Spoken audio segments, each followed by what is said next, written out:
Welcome back. Today on the show, we'll talk about JuJu Watkins' historic offensive performance. We'll also talk Kiki Iriafen's draft prospects, Cheyenne Sellers, and more. Let's get right into it.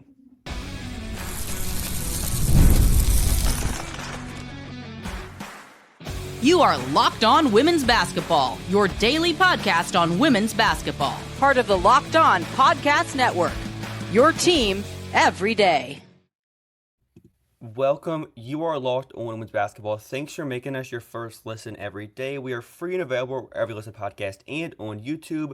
Today's episode is brought to you by FanDuel. Right now, FanDuel customers can bet $150 in bonus bets if you win your first $5 bet. My name is Hunter Cruse. I'm your Saturday host covering the WNBA Draft and Prospect Scouting. Today I'm joined by my co-hosts Emily Adler and Lincoln Shafer. Emily covers the draft with a focus on player development and the game within the game. Lincoln also contributes to our draft coverage here at The Next and Locked On Women's Basketball. To kick it off first with this USC-UCLA game, USC won by 11 points, and the only player that did anything offensively in this game was JuJu Watkins. She had 38 points. She had 11 rebounds, 5 assists, 8 blocks in 39 minutes per game. And then 30 minutes in this game. So, Lincoln, 39 minutes per game, one game sample size. Yeah. that is true. One game sample size. It's generally a true fact. It is, yeah. So, Lincoln, what did you see just offensively from JuJu, first of all? Then we'll get to the defense later. She's so good at getting to her spots. Dudley came in for UCLA specifically to be in Kendall Dudley, 6'2" freshman, good length, good defender. She came in specifically to try to bother JuJu after she'd already kind of been cooking. And she had some really, really good defensive possessions where she's sliding with JuJu on the drive. She's getting to the spot before JuJu gets there. She's rising up with her and contesting perfectly, and it just doesn't matter because JuJu is an absurd shot maker, and she'd been building up to this. The last time she had a stretch where she shot like this badly over a 5-game sample was right before she had 50 against Stanford last year. So it looks like if JuJu has a bad stretch, she's going to explode at the end of it and start setting records. 13 of 26 or 12 of 26 from the field, 6 of 9 from 3 is a big number for JuJu. And a lot of those, I think almost all of them are pull-up threes. She had one where UCLA went zone and she got open in the corner, so they're not all pull-up threes, but a lot of them were. No matter the defender, they tried 4 or 5 different defenders on her. They went zone. Gabriela Jaquez started on her, couldn't do anything. They switched Janiyah Barker. They switched on Kiki Rice. Put London Jones on her, which was a funny image because she's a full foot shorter than JuJu. And, they tried everything, and JuJu kept getting to the line. She kept getting to her spots. She kept rising up and shooting over whoever was guarding her. And she's just an incredible basketball player. Yeah, that tends to happen. I think maybe of all the wing defenders in the country that I would like, there's no one who's going to hang with her one-on-one. But we saw what Sonia Citron could do when you overshaded aggressively and gave her help both at the perimeter and in the paint. She holds up well enough, especially because her technique is so good in the mid-range. I would say Citron with help, and then the only other wing defender in the country I can think of who I would be okay guarding JuJu is her own team starting power forward. So Yeah, Segue. one stat I did find from this game was that D1 players in 2009 with a 15% block rate in a single game, 15% block rate, 50% assist rate, while also running a 40% usage on offense. So historic block rate in a single game, also handling most of the playmaking load, minimum 30 and minutes. the scoring load, yeah. The only player to do this is JuJu Watkins against UCLA. No other player has ever done this in the Her Hoop Stats era. So she did everything offensively. What were did those everything parameters again? 15% block rate, 50% assist rate, 40% usage rate. Let me check StatHead. Yeah, I don't know if there's any players before 2009, but StatHead goes back to 0102. I want to check. She was operating in insanely typed spaces, getting her off movement from 3, getting her downhill, and the thing with JuJu's profile currently is it has to be so much pull-ups because there's no spacing. when Kiki's offense is like it has been over the last couple weeks, paired with Rhea Marshall, like just a non-factor offensively, they do not guard her. I believe it was the first 2 minutes of the game. Lauren Betts was like 10 feet away from her, and Rhea Marshall just like took a deep mid-range jumper right in front of three-point line. Rhea took two 20-foot jumpers in the first 3 minutes of the game, and those were her only two shots in the entire game. The other four USC starters combined to go 1 for 6 from three, which is not ideal when you're JuJu Watkins. Actually, everyone else on the team was 2 for 9 combined total. Avery Howell hit one, and Talia von Oelhoffen hit one, but nobody else hit any threes. Is USC just Texas with a different scheme?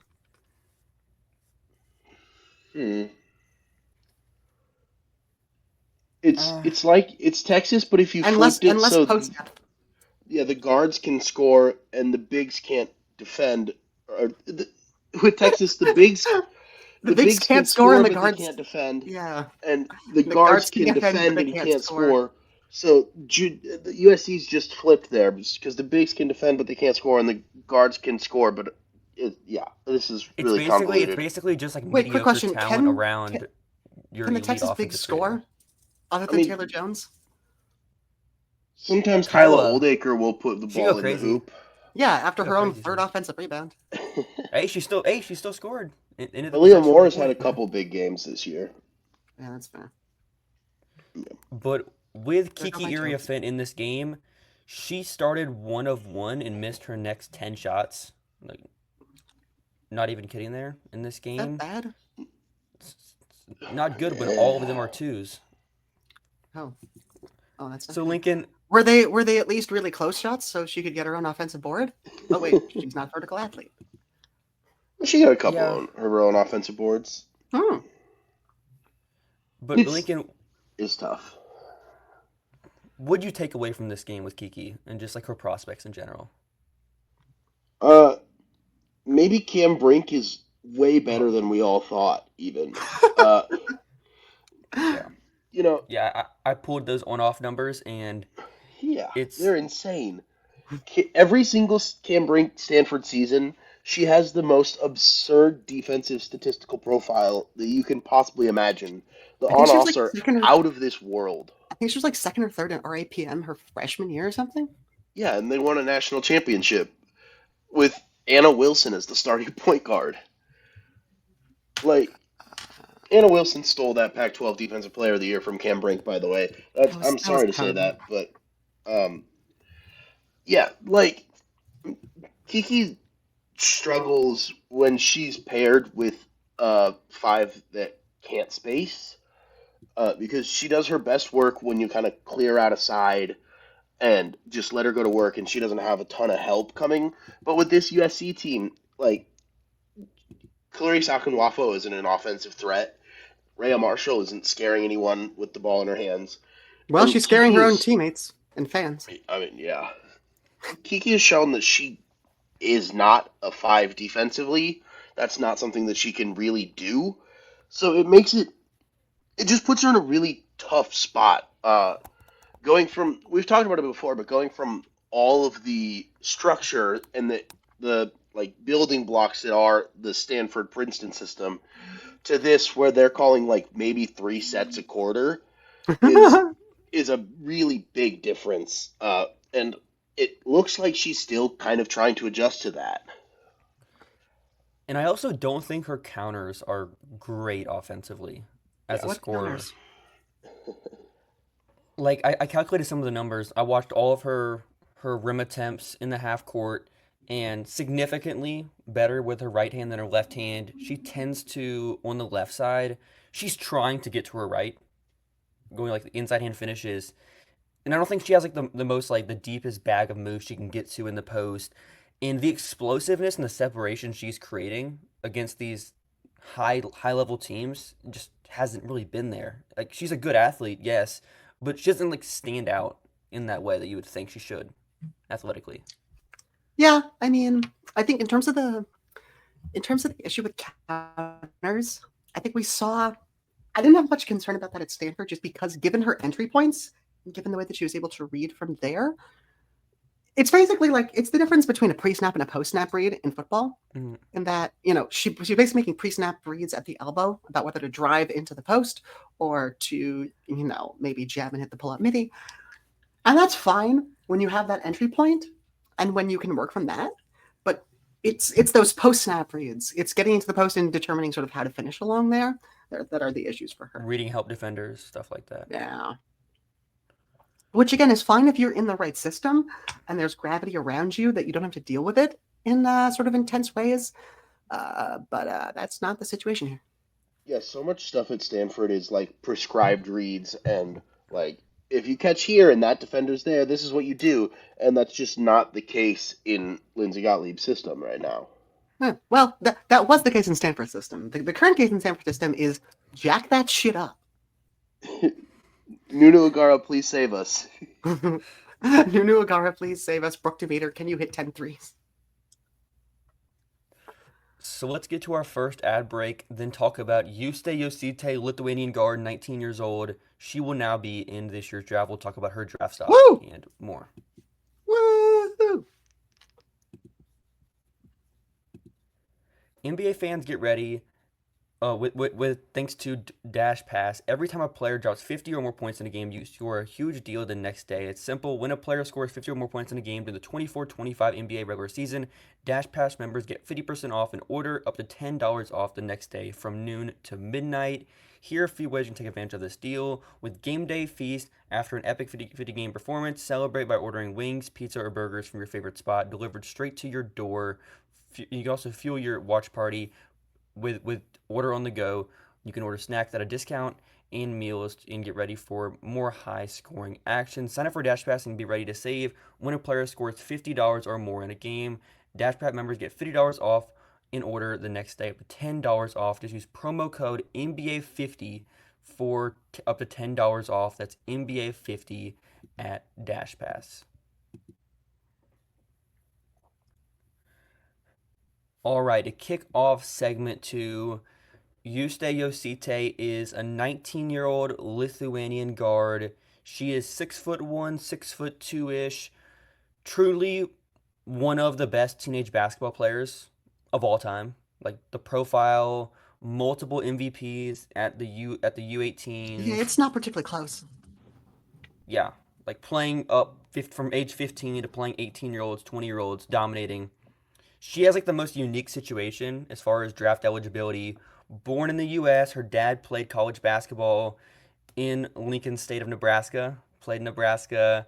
She was born in Washington, D.C., but grew up and played her entire life overseas. So it was always like a gray area. Yeah, but I got some clarity on that, and she will be eligible for this year's draft. And I think that's pretty huge for this class. And I think it's pretty huge for you, Hunter. Proprietary breaking news. You love to see it. Love to see it. So where are y'all at on her prospects? Just right now, currently, obviously not the same player she was. Like in terms of like comparing to her age group, she was like levels ahead of everybody her age group. In 2021, 22, had hip surgery a little over a year ago. So where are we at currently on her prospects? Well, thanks to Verizon customer support, I have not been able to watch basketball in about a month. But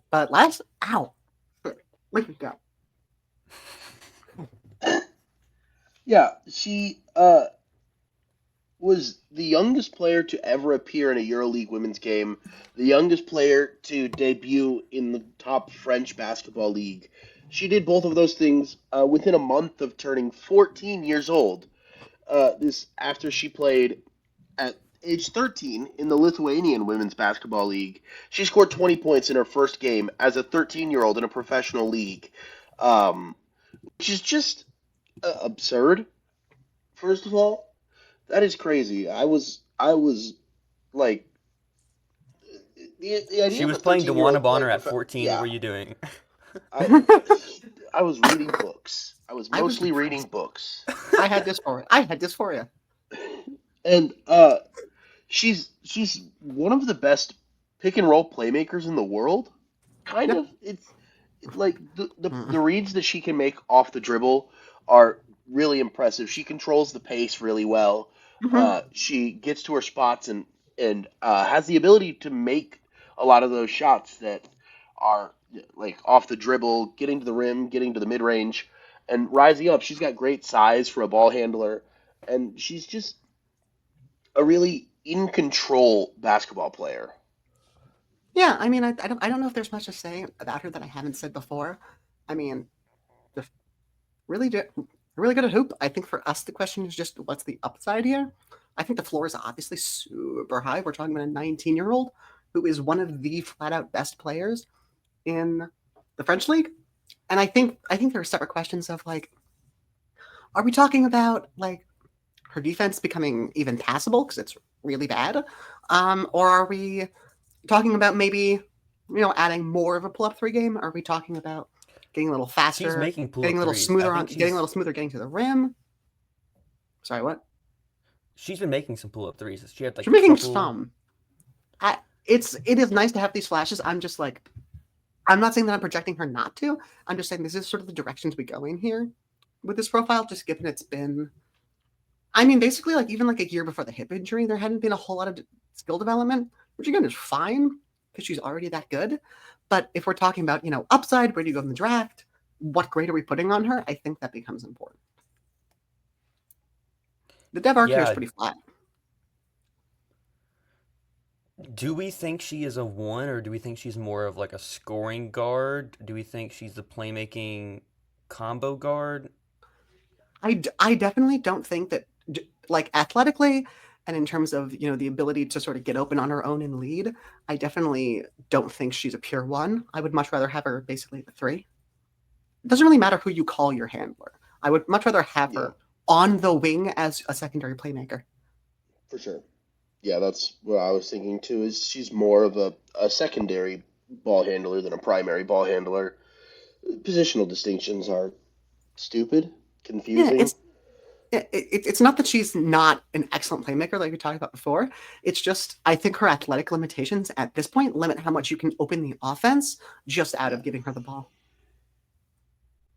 Yeah, I think her passing right now, a lot of it is against like blitzes, but she's not great at like evading blitzes, but like just reading No, the because floor. the physical limitations. Yeah, she had one really nice read though against Belgium. She was the best player on the court against Belgium with Emma Of course. Mieseman, Julie Van Loo, and Julie Allemand. Allemand was the best player in that game. Had 26 points, 6 rebounds, 6 assists. She had one pass where it was like a side ball screen. She drove middle, jump past, had her whole body facing the rim. Looked like she was hitting the roller, drew that tag, then hit it over to the corner 3-point shooter, wide open, it went in. So it's like she has these reads, but she's not going to get all the way to the rim Yep. and do stuff like that, which is the limitation there. The defense is very rough, and that's the area of improvement. But I think the upside is elite playmaker on the wing, can shot create, can score from 2 levels plus a floater, and that's an all-star player if she can hit her ceiling. Yeah, she's You don't think that's an all-star player? I mean, what are we calling her ceiling? My issue with the all-starness is like offensive all-star, maybe. All-star overall. Erica Wheeler made an all-star game. Yeah, like the worst all-star game of all time. Actually, no, 2017 was the worst. That is the 2017 all-star game. That was the worst all-star game of all time. It Who's had to like say there a isn't another one 40%. coming? It had a 14% true shooting, Diamond to Shields, and Odyssey Sims. She's gonna. Some people are gonna watch her and go, "Ooh, this could be James Harden. It's a lefty playmaking Luka. guard who Yeah, who you does all literally these said pick that. and rolls." That was the preseason comp.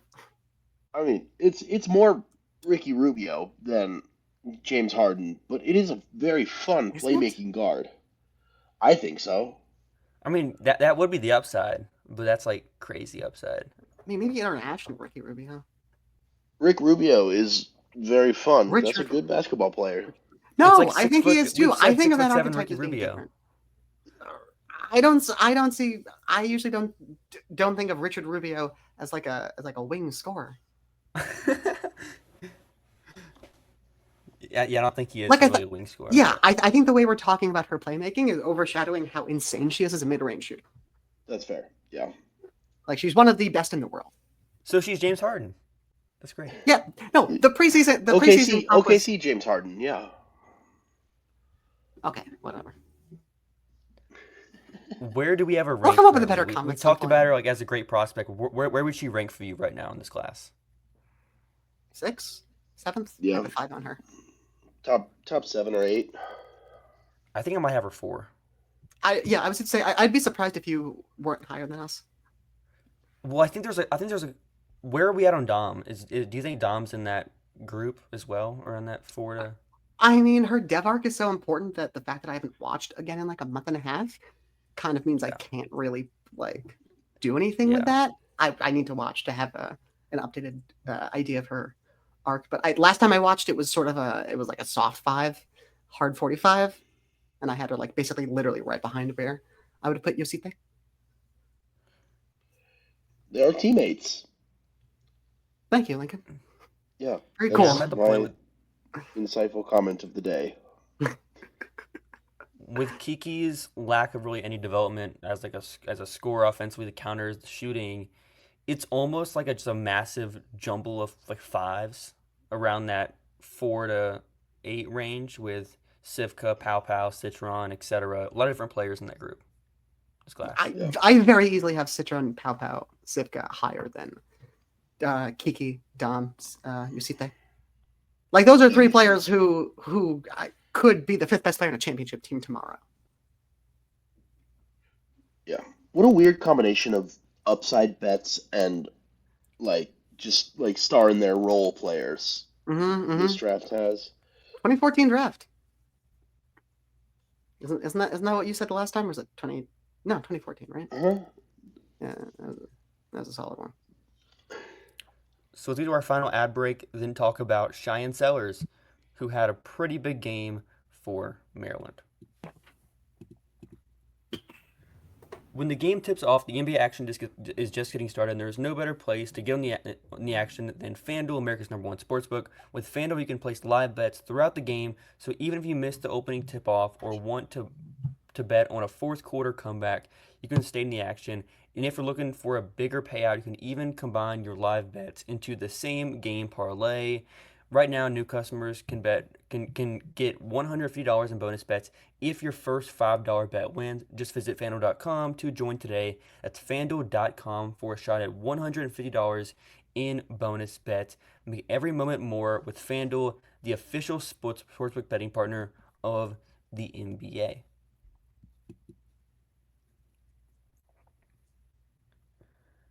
To close it out with some conversation on Cheyenne Sellers, do you have the numbers pulled up from this game against? I know that in the first 5 minutes she had 12 points, and everyone else in the game had combined for 9 points. She came out the gate firing. She hit 2 threes in the first 5 minutes, and also was going to work in the post. Nebraska. One of the things about this Nebraska team is that all of their kind of guard and wing defenders they use interchangeably, which means that you're equally likely to get Britt Prince, who's like a 5'9", like defensive. She's very fun defensively. She loves to steal the ball. Or Callan Hake, who might be the best perimeter defender on the team, despite being generously listed at 5'8". In the end, Cheyenne Sellers ended up with 23 points on 15 shots, with 3 rebounds and 4 assists. But I think 16 of those points came in the first half, which was kind of the story of the game for Maryland.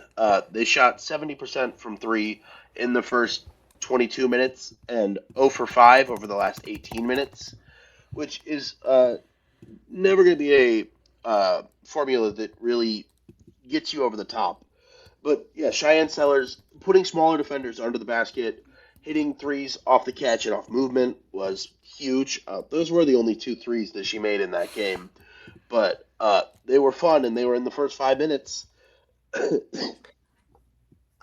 I mean, look, I'm looking at the box score. This is very good. But, she had the games against USC and USC and Minnesota, a month ago. And those were insane. She just does this. Yeah, she's just a really good wing scorer. Yeah, like she had 27, 7, and 9 on 11 shots against Minnesota. That is absurd.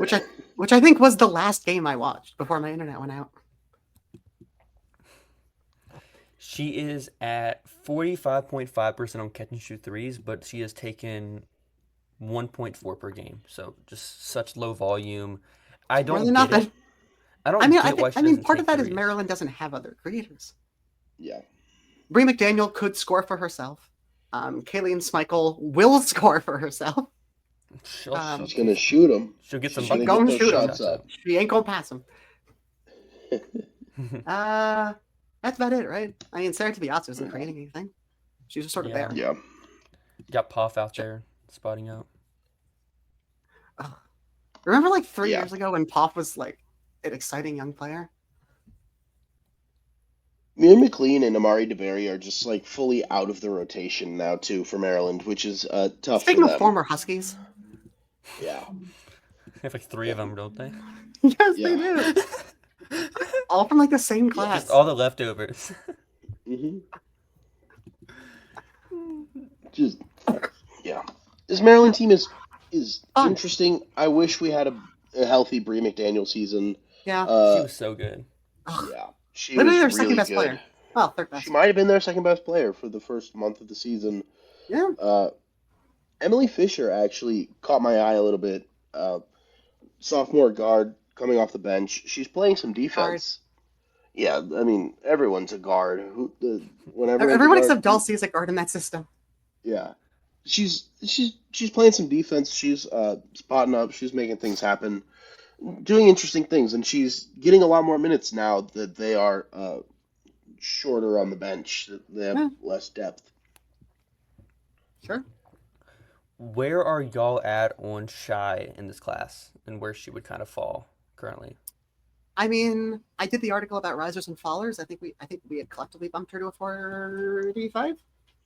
Yeah, Yeah, I think yeah, that 45. sounds about right.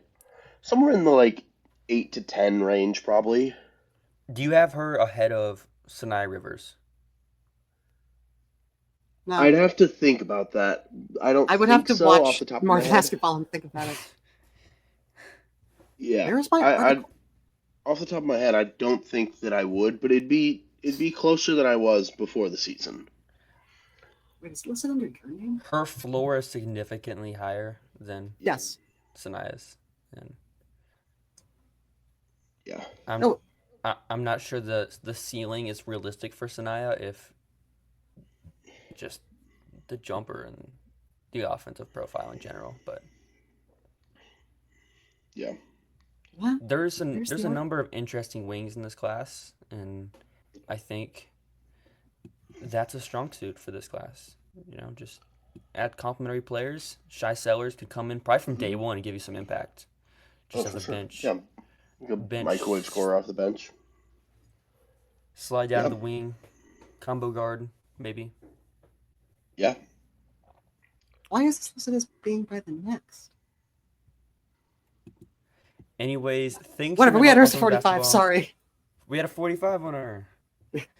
Thanks I for Middle Upland remember basketball, correctly. your first listen every day. Join us in the next Bat Next with continued coverage of women's basketball. Make your second listen Locked On Sports Today, the first ever national sports 24/7 streaming channel on YouTube.